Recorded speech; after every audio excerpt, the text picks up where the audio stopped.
এই হুঙ্কার শুনে যে তোমাকে আসতেই হবে প্রভু। এই কলিযুগের মানুষের যে দুর্দশা, এই যে পাপময় জীবন, আমরা কলিহত জীব, যদি তুমি না আসো আমাদেরকে কে উদ্ধার করবে? তোমাকে আসতেই হবে, না হলে এই কলিহত জীবের উদ্ধার হবে না প্রভু।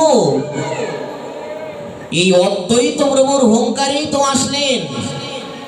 এদিকে অদ্বৈত প্রভু প্রেম হুঙ্কার করে শালগ্রামে, নৃসিংহ শালগ্রামে প্রচুর পরিমাণে তুলসী অর্পণ করছে।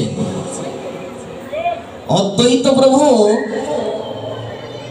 যদি এখন বলা হয়, এই যে আজ আমরা এই যে ভাগবত কথা, হরি কথা, গৌর কথা শুনতে পারছি, এর পেছনে অবদানটা কার? এই যে বঙ্গদেশে, আমাদের এই বাংলাদেশে হরি কথার প্রচার কে করলেন? এই যে ভাগবত কথা, এই যে শাস্ত্র ব্যাখ্যা, এটা কে শুরু করলেন? আমরা কার অবদানে এখানে বসে সেই ভগবানের অপ্রাকৃত পরম পাবনী, বিশ্ব পাবনী, এই অপ্রাকৃত দিব্যাতি দিব্য হরিকথা শ্রবণ করতে পারছি? এর পেছনে অবদান কার? ব্যাসাবতার শ্রীল বৃন্দাবন দাস ঠাকুর চৈতন্য ভাগবতে লিখেছে, ত্রিভুবনে আছে যত শাস্ত্রের পরচার, সর্বত্র বাখা নয় ভক্তি তত্ত্ব সার। সাক্ষাৎ সেই সদাশিব, সদাশিবাবতার, সাক্ষাৎ মহাবিষ্ণু সদাশিবের মিলিত প্রকাশ, মিলিতাবতার অদ্বৈত আচার্য প্রভু, তিনি এই শাস্ত্র ব্যাখ্যা শুরু করলেন। আজকে তার অবদানে আমরা সমস্ত ভক্তগণ এই হরি কথার শ্রবণ কীর্তন করতে পারছি। এজন্য আমাদের নিরন্তর কৃতজ্ঞ থাকা উচিত সেই সীতানাথের চরণে।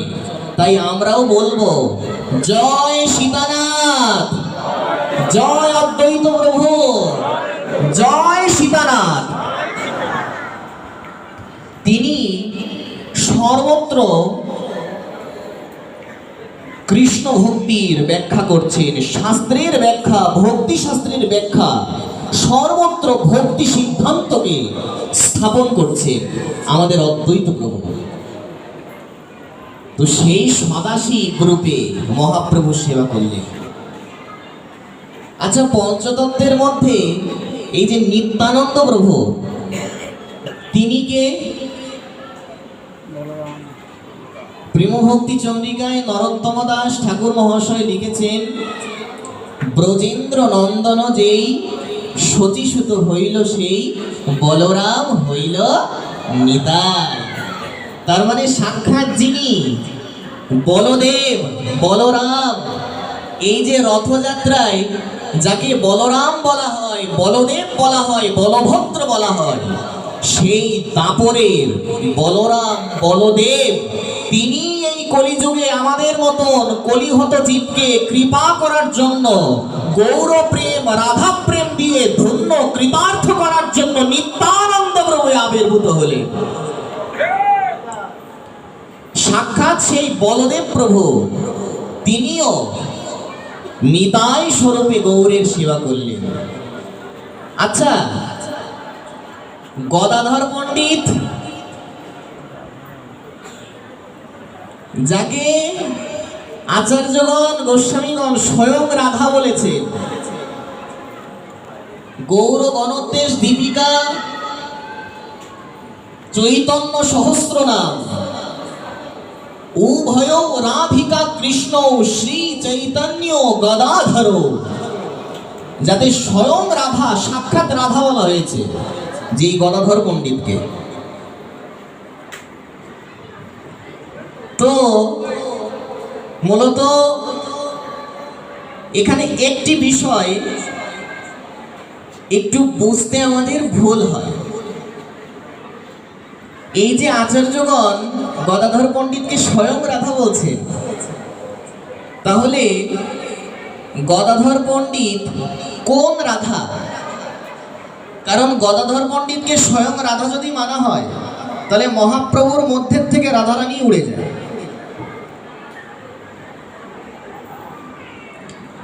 মহাপ্রভুকে রাধা কৃষ্ণ মিলিত স্বরূপ বলা হয় না? তাহলে মহাপ্রভুর মধ্যে যদি রাধা থাকে, তাহলে গদাধর কি? প্রশ্ন আসে কিনা? তো এটাই একটি রহস্য। এটা শ্রীমৎ সুন্দরানন্দ বিদ্যা বিনোদ এবং অনেক আচার্যগণ, অনেক মহাত্মাগণ এই বিষয়ে বিস্তৃত আলোচনা দিয়েছেন। গদাধর পণ্ডিত